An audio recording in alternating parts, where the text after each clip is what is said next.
శ్రీమాత్రే నమ. జై గురు దత్తాత్రేయ నమ.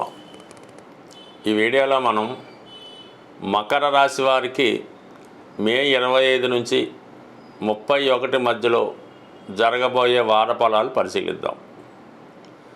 మరి మకర రాశి వారికి ప్రస్తుతం ఉన్నటువంటి గ్రహాలు చాలా వరకు వ్యతిరేక పద్ధతుల్లోనే ఉన్నాయి.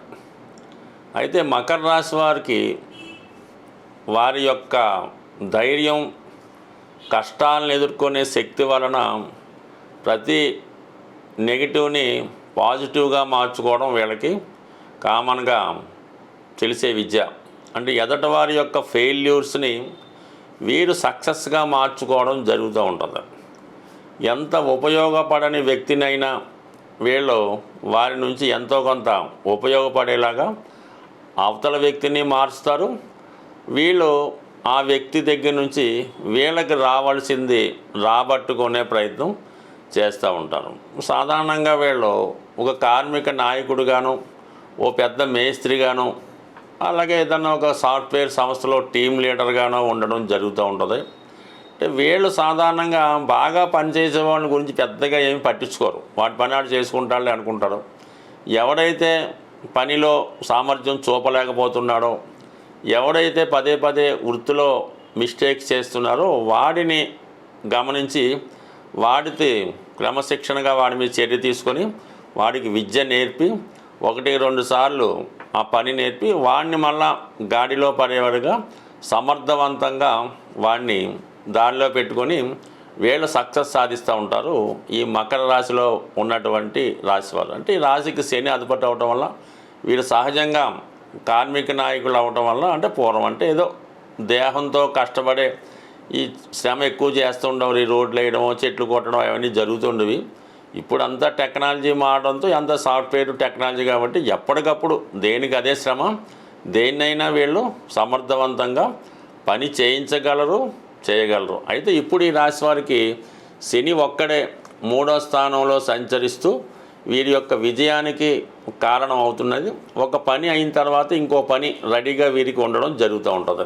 అందువల్ల వీళ్ళు ఎప్పుడు కూడా బిజీగానే ఉండే అవకాశం ఉంది. అయితే ఈ పని వల్ల వీరు ఎంత ఉపయోగం పొందుతున్నారు అని గమనించినప్పుడు మరి శుక్రుడు కూడా కొద్ది రోజుల పాటు ఉచ్చలో తృతీయ స్థానంలో ఉండడం వల్ల శనితో కలిసి మీకు స్త్రీల యొక్క సహకారం, అంటే భార్య లేదంటే కుమార్తె, తల్లి వీళ్ళ సహకారం లభిస్తుంది.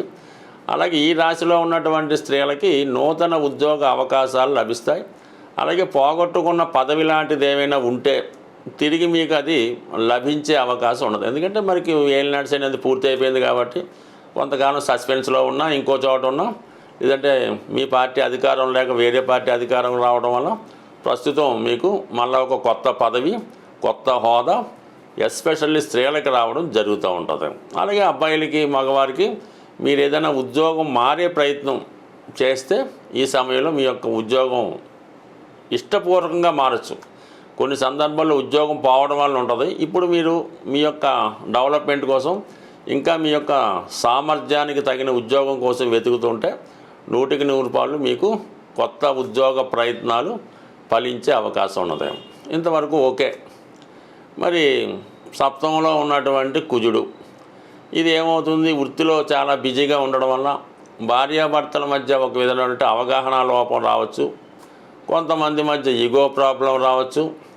అలాగే కుటుంబంలో ఉన్నటువంటి స్త్రీల మధ్య ఉన్న తగాదాలు మీ యొక్క వైవాహిక జీవితానికి ఒక విధమైన ఇబ్బంది కూడా రావచ్చు. అలాగే వివాహ ప్రయత్నాలు వాయిదా పడడం కూడా కొంతవరకు జరిగే అవకాశాలు అయితే ఉన్నాయి. అయితే ఈ వారంలో ఈ గ్రహాలన్నీ రాహుకేతుల మధ్య ఉండిపోవడం వల్ల ఏ పైనైనా కష్టం మీద సాధ్యం అవడం జరుగుతుంటుంది. మీ వరకు 2-8 స్థానాల మీద ఈ యోగం ఏర్పడింది. అంటే ఈ కుటుంబంలో రాహు అవడం వల్ల కుటుంబ సమస్యలు మీకు చాలా ఇబ్బంది కలిగిస్తాయి. కుటుంబ విషయాల్లో ఇతరుల జోక్యం మీకు కష్టాన్ని కలిగిస్తూ ఉంటుంది.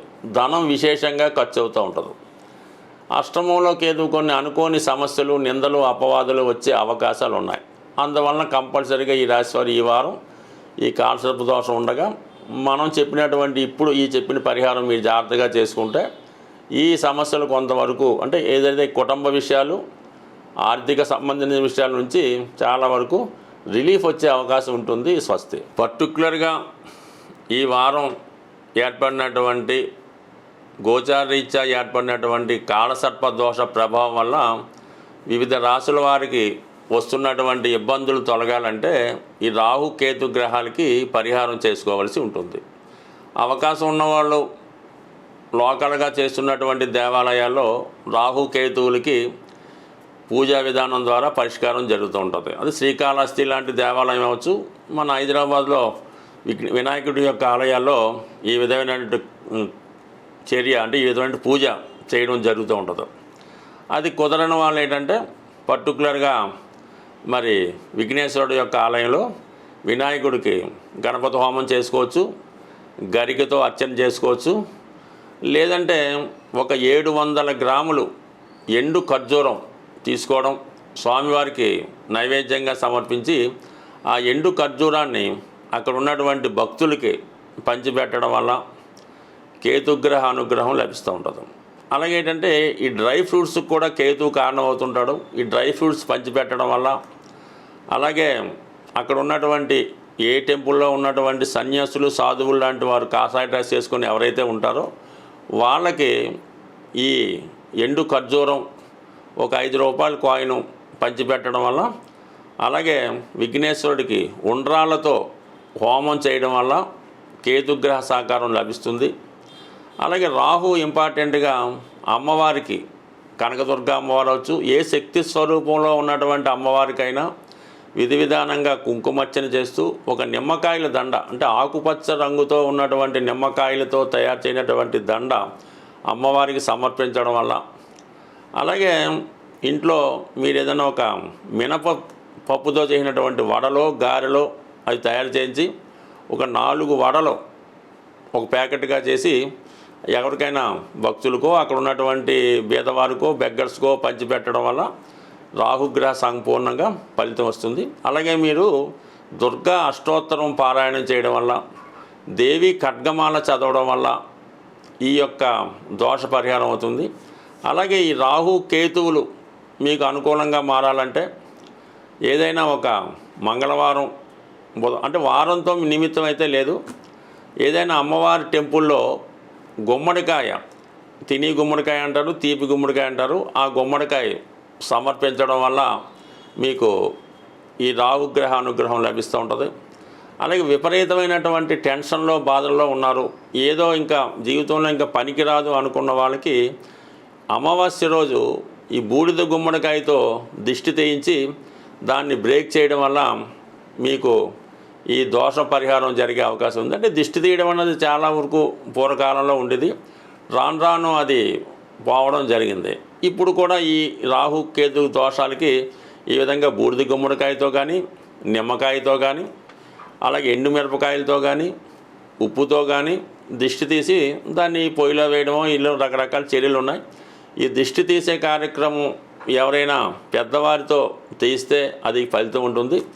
ఎవరైతే మీకు దిష్టి తీస్తారో వాళ్ళకి ఏదో విధంగా ఒక గిఫ్ట్ లాంటిది ధన రూపంలోనో వస్తు రూపంలోనో తిని రూపంలో ఇవ్వడం వల్ల ఆ ఫలితం కూడా మీకు వచ్చే అవకాశం ఉంటుంది. కాబట్టి ఇది కూడా ఒక చర్య.